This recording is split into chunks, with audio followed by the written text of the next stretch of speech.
সম্মানিত মুসলিমবৃন্দ, ইতিমধ্যে আপনাদের সামনে বক্তব্য নিয়ে আসছেন কসবা উপজেলা শাখার হাত উঠায় বলেন ঠিক কিনা? ওই মহাব্বত, রসুলের মহাব্বত যার অন্তরে থাকবে বলার জন্য বলেন আলহামদুলিল্লাহ। আর আমরা এই যে জমায়েতটা হয়েছি এটার মধ্যে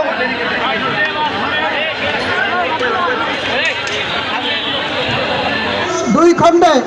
এটা হচ্ছে দ্বিতীয় খণ্ড মূল কিতাব। এই মূল কিতাবের মধ্যে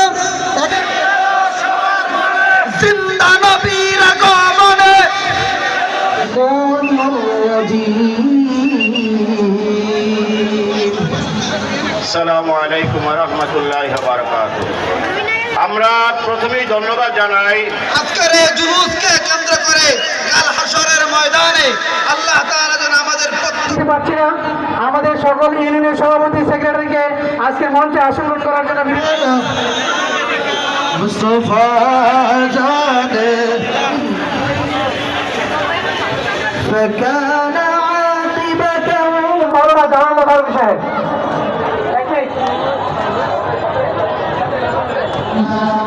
উদযাপন উপলক্ষে কসবা মুক্ত মঞ্চে অবস্থান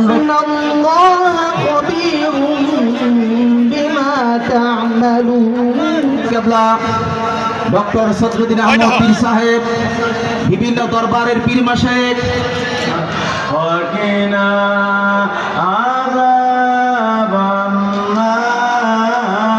কবরে গিয়েও নবী নবী করার তৌফিক করে দিয়ে আমাদের জন্য মিল্লাতি রাসূলুল্লাহর মাকামকে আশ্রয় করে মাফ করে দেন আল্লাহ ও আল্লাহ নবীর মাফি সকলে বলেন আল্লাহ মুস্তাফা জানে। কারণ নবীজি না আসলে আমরা ইসলাম পাইতাম না। নবীজি আগমন না করলে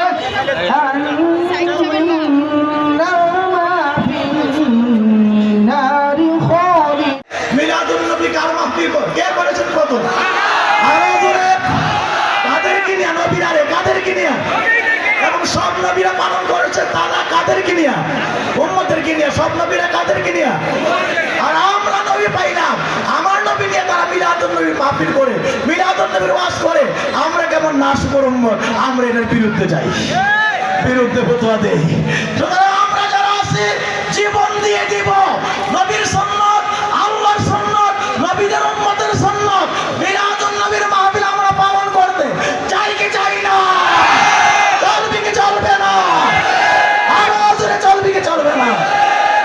আমার আল্লাহ হযরত আবু বকর নবীর সবচাইতে বড় প্রেমিকদের মধ্যে এবং খোলাফায়ে রাশিদিনের শ্রেষ্ঠ সাহাবী এই কথা বলে আমি শেষ করে দিচ্ছি। তিনি বলতেছেন আমার আল্লাহ পাক যখন কিয়ামতের ময়দানে আবু বকরকে বলবেন আবু বকর রে যাও এবার জান্নাতে চলে যাও। কিতাবের মধ্যে আসছে হযরত আবু বকর বলবেন ও আল্লাহ আমি বলে আসছিলাম কি বলে আসছে মান আকামা মাউলুদুন নবী সাল্লাল্লাহু আলাইহি ওয়াসাল্লাম ওয়া মান আনফাকা দিরহামাই আলা কিরাআতি মাউলুদি রাসূলিল্লাহ সাল্লাল্লাহু আলাইহি ওয়াসাল্লাম কানা রাফিকি ফিল জান্নাহ।